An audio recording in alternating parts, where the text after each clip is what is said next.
et bienvenue dans notre nouvelle émission Impact Live. Aujourd'hui, j'aimerais vous parler des mains de Jésus. Ces mains de Jésus qui ont été d'une telle bénédiction au cours de son ministère terrestre et jusqu'à la fin de sa vie, vous allez le voir, les mains de Jésus ont été une véritable bénédiction pour l'humanité. Mais avant d'aller plus loin, j'aimerais que l'on puisse célébrer ce Seigneur qui a donné sa vie pour nous sur la croix et qui est ressuscité pour nous transformer. J'aimerais le célébrer avec Christophe Rabhi qui nous chante « Le prix de ta liberté ». Allez, on l'écoute et on se retrouve dans quelques instants.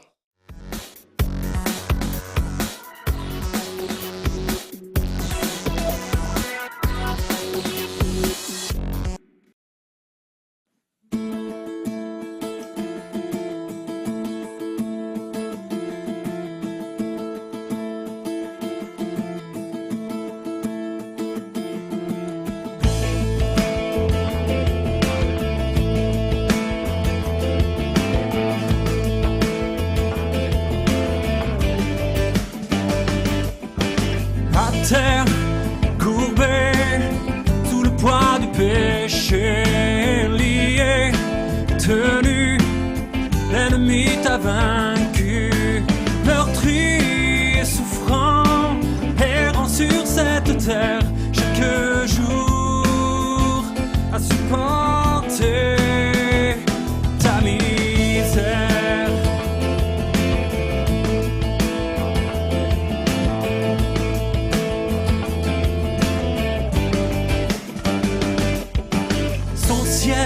Il a quitté pour venir te chercher, son palais et sa gloire, pour toi il a tout laissé, pour venir redonner à ta vie sa dignité, par amour il s'est donné, il a tout payé. Il existe un sauveur, un puissant libérateur, élevé, glorifié, régnant pour l'éternité, Fils de l'homme et Fils de Dieu, Jésus est son nom.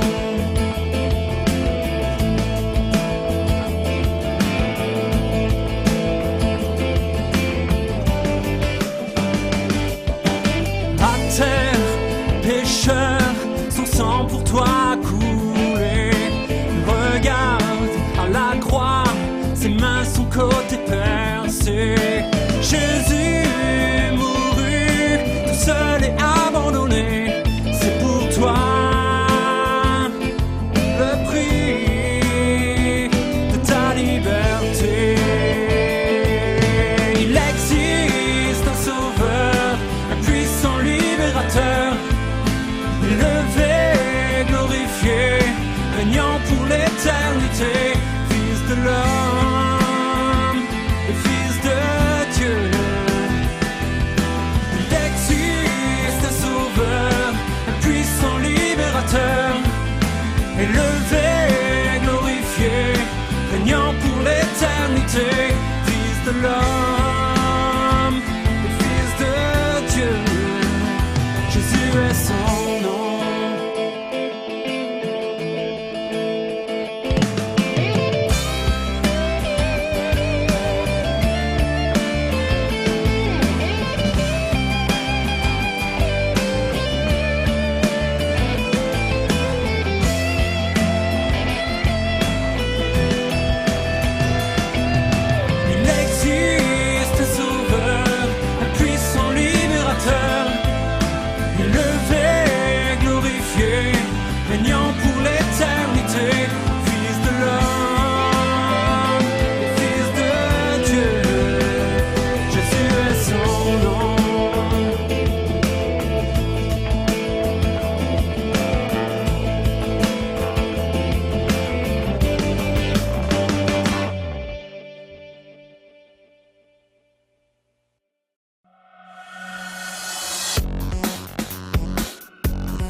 Merci à Christophe pour ce chant magnifique qui élève ce Jésus qui a donné sa vie pour nous libérer de toutes nos chaînes. Ces mains de Jésus qui ont été en bénédiction au monde entier il y a 2000 ans et qui ont accompli une œuvre telle qu'aujourd'hui nous sommes encore au bénéfice de ces mains qui se sont offertes à l'humanité. D'ailleurs, je me souviens de cette anecdote alors que je me trouvais dans un pays d'Asie. Un soir, j'ai eu l'occasion de discuter avec un homme qui avait vécu une conversion au Christ merveilleuse. Ayant grandi dans le bouddhisme, il avait rapidement regagné la guérilla et il luttait contre l'armée régulière du pays. Et à un moment de son existence, alors qu'il était dans une bataille, sur un champ de bataille, et qu'il était maintenant pris au piège de l'armée régulière, il a fait une expérience incroyable. Il a eu une vision et il a vu une main gigantesque qui surplombait la forêt. C'était la main d'un Dieu qu'il ne connaissait pas. Et chose étrange, cette main était percée et de cette main, il coulait du sang. Quelques jours plus tard, il a voulu savoir à quel Dieu appartenait cette main. Et c'est en discutant avec un membre de sa famille que cette personne lui a appris qu'il y avait à la capitale une campagne d'évangélisation, des réunions publiques qui étaient organisées où un homme proclamait le Christ et que ce Christ avait eu les mains percées, il avait été cloué sur une croix et que des choses extraordinaires se passaient dans le cadre de ces réunions. Nous étions en train d'organiser une campagne dans cette ville.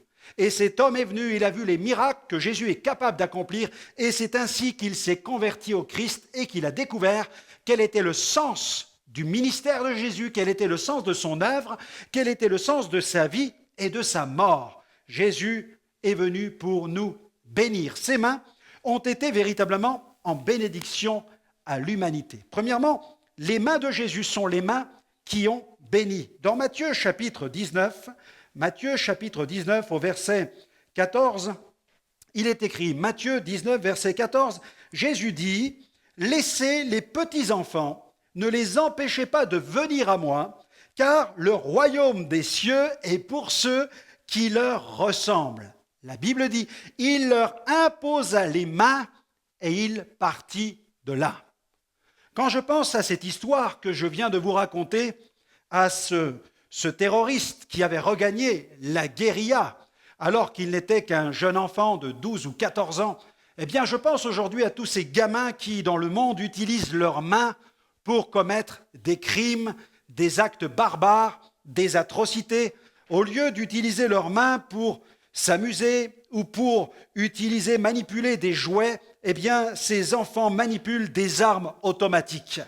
Et dans ce passage de la Bible, nous voyons Jésus accueillir les enfants, recevoir les enfants pour les bénir. Il leur imposa les mains et il les bénit. Jésus désire nous bénir de ses mains.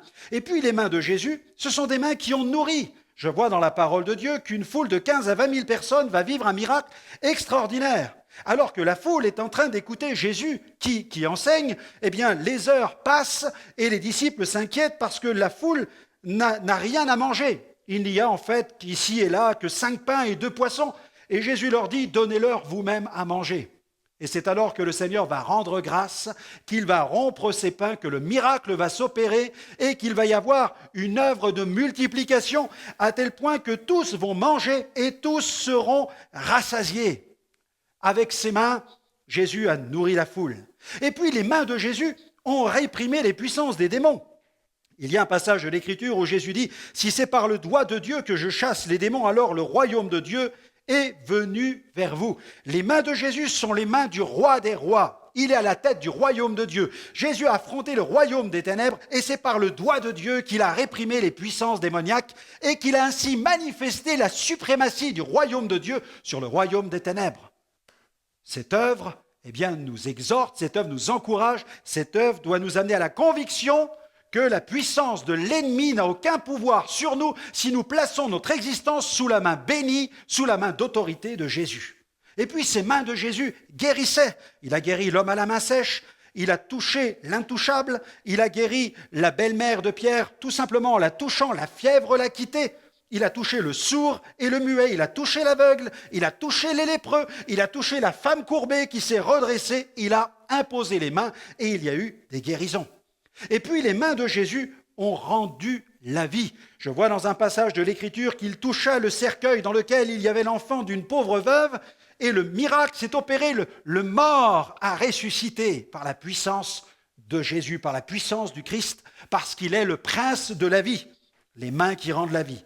Et puis les mains de Jésus sont les mains percées. La Bible nous parle des derniers moments de l'existence de Jésus ici-bas sur terre, des derniers instants de son ministère terrestre, où on l'a saisi, on l'a couché sur une poutre en bois, on a planté des clous dans ses mains, on a mis des clous dans ses pieds, on a suspendu Jésus entre ciel et terre, et Jésus les mains percées, Jésus élevé, Jésus crucifié, donne sa vie pour l'humanité. Le sang qui coule des mains de Jésus, c'est le sang qui peut nous purifier de tous nos péchés. Les mains qui ont béni, les mains qui ont nourri, les mains qui ont réprimé les démons, les mains qui guérissaient les malades, les mains qui ont ressuscité les morts, les mains qui ont été clouées, les mains qui ont été percées, les mains de la crucifixion, les mains de la rédemption, les mains de notre salut. Jésus donne sa vie, il verse son sang, il vient avec ses mains pour nous bénir et jusqu'aux derniers instants de sa vie, de ses mains va couler le sang pour nous sauver et pour nous purifier.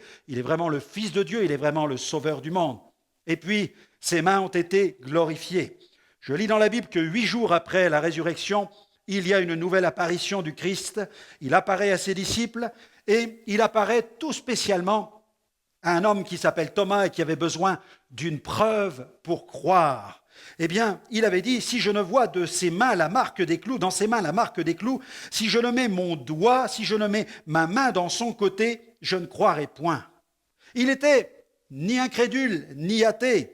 Il était en quelque sorte comme tous ces agnostiques qui ont besoin d'une preuve concrète pour croire, qui ont besoin d'un coup de pouce divin pour croire, qui ont besoin que Dieu les pousse en avant pour croire, qui ont besoin que la main de Dieu les pousse en avant pour qu'ils puissent croire enfin que Dieu est vraiment le Dieu vivant et vrai.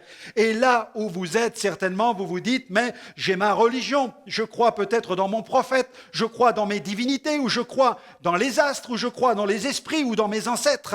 Et vous dites, mais j'aimerais tellement croire dans ce Jésus, mais j'ai besoin finalement d'un coup de main, j'ai besoin que Dieu me donne un coup de main, j'ai besoin d'un coup de pouce de Dieu, j'ai besoin que Dieu m'aide à croire en lui. Eh bien mes amis, c'est possible parce que le Saint-Esprit est là et par la voix du Saint-Esprit, par le biais du Saint-Esprit, c'est la main de Dieu qui vous pousse. La Bible dit qu'il nous convaincra de justice et de jugement. Et je veux croire que la main de Dieu se pose sur vous en cet instant pour que comme Thomas, vous puissiez vous écrier « Mon Seigneur et mon Dieu ». En effet, il désire être votre Seigneur, il désire être votre Dieu. Je vous invite à prier là où vous êtes et à faire l'expérience. Mettez Dieu à l'épreuve afin qu'il se révèle comme étant le vrai Dieu, comme étant celui qui a envoyé Jésus, le seul Sauveur, le Sauveur du monde.